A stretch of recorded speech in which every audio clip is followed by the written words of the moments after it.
तो इस कहानी के शुरू में इसी जंगल के दरमियान से गुजरती एक सड़क पर एक रेड बस दिखाई जाती है। थोड़े ही आगे जाने पर इस बस को एक दरख्त की वजह से अपना रास्ता ब्लॉक मिलता है, इसलिए इस बस ने एक दूसरा रूट ले लिया।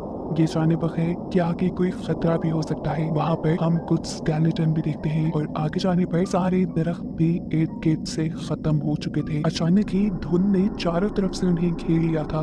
बस में बैठे हुए बच्चे भी डर कर बाहर रोड की तरफ देखते हैं, क्योंकि एकदम से ही ड्राइवर को बस रोकनी पड़ी थी। उसने नीचे उतर के देखा तो सामने एक मरा हुआ हिरन था, जिसे वो ठिकाने लगाते ही जैसे ही पीछे मुड़ा तो एकदम से शॉक रह गया। अगले ही मिनट जब वो बस में दोबारा चढ़ा तो हमने देखा कि उसके पीछे कोई आदमी था, जिसने बस ड्राइवर को गन पॉइंट पे लिया हुआ था। वो सब बच्चों को भी धमकी देकर अपनी सीट्स पर बैठने को कहता है। सभी उसकी बात मानने लगे और एकदम से इसी बस में बैठे हुए एक बच्चे को याद आया कि उसने न्यूज में इस आदमी के बारे में पढ़ा था। वो एक सीरियल किलर था और अभी कुछ ही दिन पहले जेल से भागा था। सिर्फ यही नहीं, डरा देने वाली बात ये भी थी कि ये आदमी सिर्फ टीनेजर्स को ही मारा करता था। ये कह लें कि वो एक साइकोपैथ है। इस आदमी के कहने के मुताबिक ये लोग सब करते रहे। इन्होंने अपने फोन भी विंडो से बाहर गिरा दिए और ड्राइवर अपनी बस चलाता रहा। और चलते हुए ड्राइवर ने एक और साइन बोर्ड मिस कर दिया, जिस पर लिखा था कि वो एक मिलिट्री के खाली जोन की तरफ बढ़ रही है। यानी एक ऐसा एरिया जहाँ सालों पहले रिसर्च की गई थी,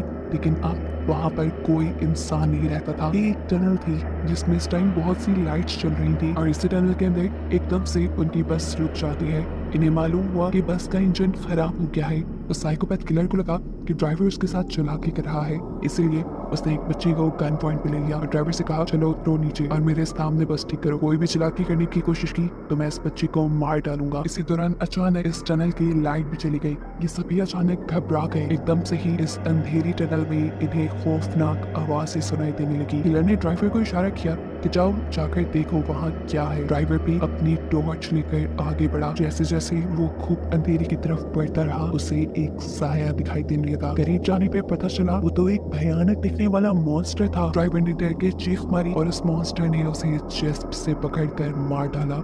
अंदर बस में बैठे हुए लोग ये सब कुछ देख रहे थे। वो किलर भी उस लड़की को लेकर चलते से बस के अंदर ही आ गया। ये लोग चिल्लाने लगे थे। किलर इन सबसे खामोश रहने को कहता है ताकि वो मॉन्स्टर इन्हें देख ना पाए, सुन ना पाए, और तेजी से बस स्टार्ट करने की कोशिश करता है। लेकिन यहाँ पर बस की चाबी नहीं थी, वो तो थी अभी तक ड्राइवर के हाथ में, जिसे वो मॉन्स्टर मार चुका था। वो इन बच्चों को काम देता है ड्राइवर के हाथ से चाबी लाने का। एक लड़की जैसे ही चाबी लाने के लिए डरते डरते ड्राइवर के पास पहुंची तो उसे देखकर वो शॉक रह गई। वो मर चुका था। लड़की को यकीन नहीं आ रहा था। हमसे उसके आंसू निकलने लगे, लेकिन ये रोने का वक्त नहीं था। उसने एहतियात से ड्राइवर के हाथ से चाबी ली और बस में वापस आ गई। बस में बैठकर भी उसकी हालत अजीब थी। बाकी बच्चे जब उससे ड्राइवर के बारे में पूछते हैं तो वो नाम में सर हिला देती है, क्योंकि अब वो जिंदा नहीं रहा था। ये सुनकर ये सब बच्चे भी दुखी हो गए। यहाँ अभी किलर रेजी नाम के लड़के को बस स्टार्ट करने को कहता है, लेकिन बस तो खराब थी, कैसे स्टार्ट होती। उसे धमकी देता है कि अगर तुमने बस स्टार्ट ना की तो मैं इन सबको मार दूंगा। ये लड़का भी बाकियों से काफी जोशीला था। बिना डरे वो उल्टा इस किलर से ही बहस करने लगता है और मौका पाते ही पीछे से एक बच्चा उसे धक्का दे देता है। वो नीचे गिरा तो रेजी ने एकदम से उसके हाथ से एक गन छीन ली और फिर उसी के ऊपर पॉइंट कर दी। ये देखकर वो किलर हंसने लगा और उसने बोला, तुम नहीं मुझे मार सकते। अरे मारने के लिए बहुत हिम्मत चाहिए होती है जो तुम्हारे में नहीं। इससे पहले कि ये बच्चा कुछ करता, एकदम से इस बस की छत से इन्हें आवाज आती है। इस आवाज ने सबको डिस्ट्रैक्ट कर दिया और किलर ने दोबारा अपनी गन उनसे छीन ली। अब बस के ऊपर से आने वाली आवाजें भी बढ़ चुकी थी, जिसकी वजह से कि सारे बच्चे डर जाते हैं और गुस्से में किलर बस से उतरता है और चिल्लाने लगता है, जो भी हो अंधेरे से बाहर निकलो, मेरा सामना करो। वो यही सब कह रहा था कि एकदम से उसकी बोलते ही बंद हो गई। उसके चेहरे पे अजीब खौफ से भरी मुस्कुराहट आई और एकदम से किसी ने उसके ऊपर हमला कर दिया।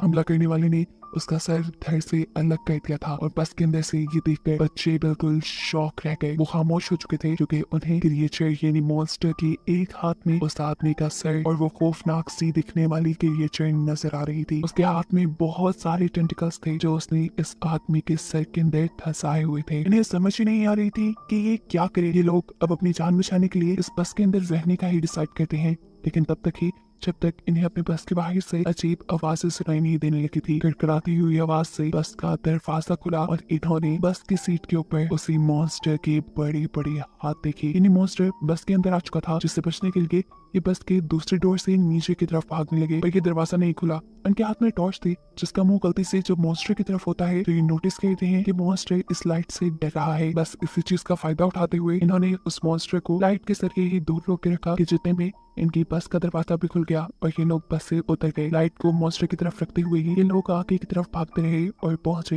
एक बंकर के अंदर। इस बंकर के अंदर एक रूम भी था, जिसपे इस पूरी जगह का एक मैप बना हुआ था, जिस देखकर ये पता चलाते हैं कि ये एक मिलिट्री बेस है। और अगर ये एक मिलिट्री बेस थी तो यहाँ पर लाइट भी हो सकती थी और कंट्रोल पैनल भी हो सकता था। और अगर इन्हें उस मॉन्स्टर से बचे रहना था तो किसी तरह इन्हें वो कंट्रोल पैनल ऑन करना था, जिससे यहाँ की लाइट्स चल जाएं और वो मॉन्स्टर इनसे दूर रहे और फाइनली ये लोग बच के जा पाए। ये लोग कंट्रोल पैनल को ढूंढकर उसे ऑन करने का डिसाइड करते हैं। मैप को रखकर ये एक पूरा प्लान बनाते हैं और सोचते हैं कि आखिर कहाँ पर वो कंट्रोल पैनल हो सकता है। नोलन और इसका साथ ही पावर पॉइंट को ढूंढने के लिए चले जाते हैं, जबकि यहाँ पे बैठे हुए ये तीनों अजीबोगरीब तरीके से अपना टाइम पास कर रहे थे। अब कोई नहीं, इन दोनों लड़के कहते हैं मुझे वॉशरूम जाना है। अकेले वो जा नहीं सकती थी क्योंकि उसे डर लग रहा था, इसीलिए रेजी उसके साथ चला गया। रेजी उसे बातों में तंग किया जा रहा था, इसीलिए अब क्वीनी उसे कोई जवाब नहीं दे रही थी।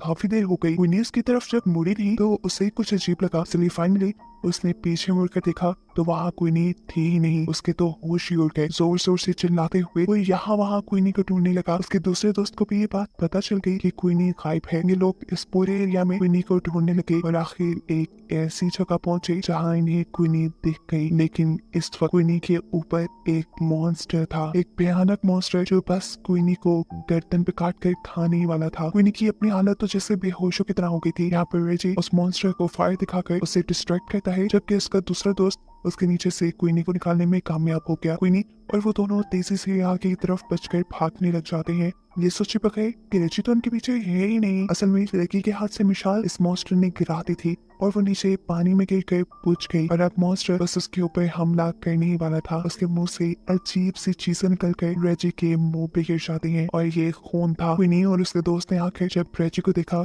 तो उनके होश ही उड़ गए। ये लोग तो अब कुछ कर भी नहीं सकते थे और इससे पहले कि ये मॉन्स्टर रेजी को खा जाता एकदम से यहाँ लाइट आ जाती है, जिसकी वजह से मॉन्स्टर डर कर रेजी को छोड़कर चला जाता है और ये लोग समझ जाते हैं कि इनके दोस्तों को आखिर जनरेटर मिल ही गया। यहाँ नोलन और उसके साथी जिन्होंने ये जनरेटर ढूंढकर ऑन किया था, उन्हें ही पास में एक कमरा मिला जिसमें एक डेड बॉडी पड़ी हुई थी और साथ ही बहुत सारी पिक्चर और नोट्स भी थे। इन नोट्स में सिर्फ इसी क्रिएचर के बारे में इंफॉर्मेशन थी। ऐसा लग रहा था कि जैसे किसी ने इस क्रिएचर के ऊपर बहुत रिसर्च की है और फिर जैसे वो इसको मारने में कामयाब नहीं हो पाया। खैर ये सब पढ़ना इनका पॉइंट नहीं था। इनका पॉइंट था कि ये जल्द ही सेफली इस कार से निकल जाए, इसीलिए ये पीछे की तरफ मुड़ते हैं तो इन्हें दूर से एक अजीब सा शैडो दिखाई देता है। ये दोनों डर गए। इन्होंने सांस तक रोक लिया क्योंकि आने वाला मॉन्स्टर भी हो सकता था, पर मालूम हुआ कि ये कोई मॉन्स्टर नहीं बल्कि उसके तीनों साथी थे, जिनको देखकर ये खुशी से उनके पास चले गए। ये खुशी सिर्फ एक पल की थी क्योंकि अगले ही पल उन्होंने क्वीनी की गर्दन पे एक निशान देखा। वो जख्म था, बहुत गहरा जख्म जिसके अंदर से खून निकल रहा था। ये उस मॉन्स्टर के काटने की वजह से हुआ था। ऐसा भी हो सकता था कि अब क्वीनी इन्फेक्टेड होकर उस मॉन्स्टर में बदल जाए। उनमें से कहता है कि शायद हमें क्वीनी को साथ नहीं रखना चाहिए, लेकिन ये लोग ऐसा नहीं करते। क्वीनी को साथ ही रखते हैं। उसके साथ आके क्या होने वाला है इस चीज की इन्फॉर्मेशन लेने के लिए ये दोबारा उसी कमरे में जाते हैं जहाँ पहले उन्हें बहुत से नोट्स मिले थे उस मॉन्स्टर के बारे में। वहाँ पड़े हुए बहुत से नोट्स में से वो एक नोटबुक उठाते हैं और उसे पढ़ना शुरू करते हैं। ये एक लड़के की कहानी थी जिसे अपनी बहन के साथ नई नई जगहों को एक्सप्लोर करना बहुत अच्छा लगता था। पर ऐसे ही ये लोग एक दिन एक्सप्लोर करते करते इस मिलिट्री बेस तक आ गए। वो लड़का जिसने कहानी लिखी थी वो यहाँ के मैप को गौर से दिखता रहा और पीछे ही रह गया, जबकि उसकी बहन आगे आगे बढ़ती रही और एकदम से वो शॉक हो गई जैसे उसे टनल के अंदर कोई अजीब चीज नजर आई हो। पीछे जो उसका भाई खड़ा था वो जैसे ही उसकी तरफ दिखता है तो अब बहुत देर हो चुकी थी। टनल के अंदर से चीखने चिल्लाने की आवाज आ रही थी। इससे वो खुद भी डर गया और अंदर जाकर अपनी बहन को बचाने के बजाय वो जंगल की तरफ भागने लगा ताकि वो अपनी जान बचाकर यहाँ से